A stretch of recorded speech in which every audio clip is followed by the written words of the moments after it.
Office থেকে ফেরার পথে মাঠের দিকে চোখ পড়ল, দেখলাম একটা পুকুরে কচুরিপানা ভর্তি হয়ে আছে। তার মধ্যে দিয়ে কচুরিপানার যে ফুলগুলো খুব সুন্দর বেগুনি রঙের, দূর থেকে এত সুন্দর লাগছে।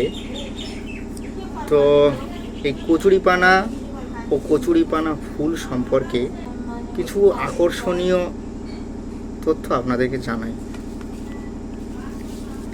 এই কচুরিপানা মূলত আমাজন নদীর তীর থেকে এসেছে, সেখান থেকে আমাদের অন্যান্য দেশে ছড়িয়ে পড়েছে।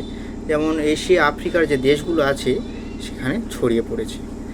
আর এই কচুরিপানা মোটামুটি 10 থেকে 15 দিনে দ্বিগুণ হয়ে যায়। এজন্য একে জলের শত্রু ঘাস বা ব্লু ডেভিল অফ ওয়াটার বলা হয়। কচুরিপানার ফুল সাধারণত বর্ষা বা শরৎকালে ফোটে, নরম বেগুনি রঙের হয়। এটা ফুলটা দিনে ফোটে আর রাতে এরকম সংকুচিত হয়ে যায়।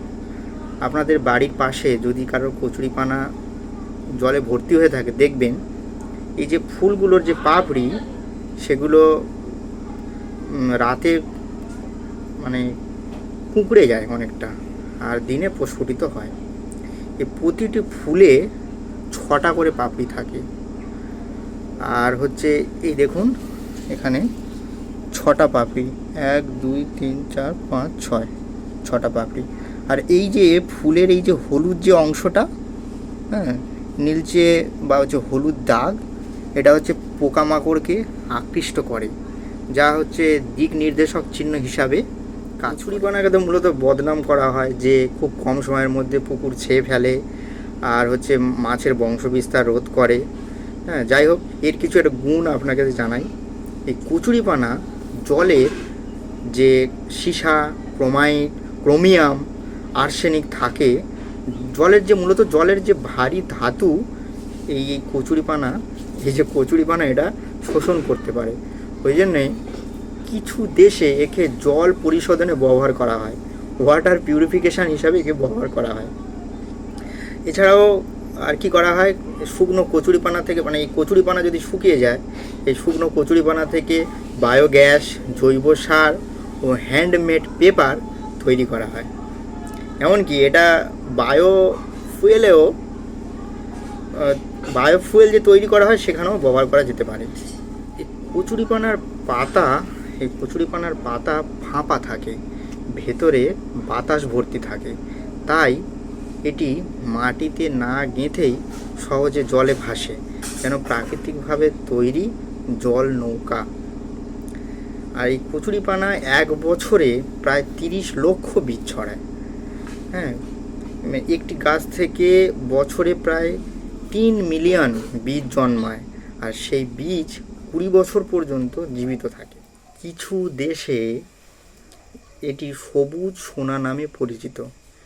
ইন্দোনেশিয়া, থাইল্যান্ড ও বাংলাদেশে এখনও কচুরিপানা থেকে ব্যাগ, ম্যাট, টুপি, ফাইল, কভার, এমনকি কাপড়ও তৈরি হচ্ছে। এই কারণে একে গ্রিন গোল্ড বলা হয়। আর একটা কথা কি, যে আমরা যে বাজে মাছ বলি, যেমন শোল, মাগুর, ল্যাঠা মাছ, সেই মাছগুলো এই কচুরিপানার তলায় নিচে আশ্রয়স্থল হিসাবে থাকে। এছাড়াও কচ্ছপ, ব্যাঙ, এগুলো এর তলায় আশ্রয় নয় এবং তারা তাদের প্রজনন ক্ষেত্র হিসাবে ব্যবহার করে কচুরিপানার তলা। অবশেষে একটা কথা বলি, এটি সৌন্দর্যের প্রতীক হলেও সেই সাথে সাথে বিপদেরও প্রতীক। দক্ষিণ আমেরিকায় কচুরিপানার ফুলকে beauty and curse of the water বলা হয়। এটি যেমন মনোহর তেমনি বিপজ্জনকও। ভালো থাকবেন। আবার এরকম কিছু গ্রামাঞ্চলে কিছু জিনিস পেলে সে অজানা তথ্য আপনাদেরকে জানাবো।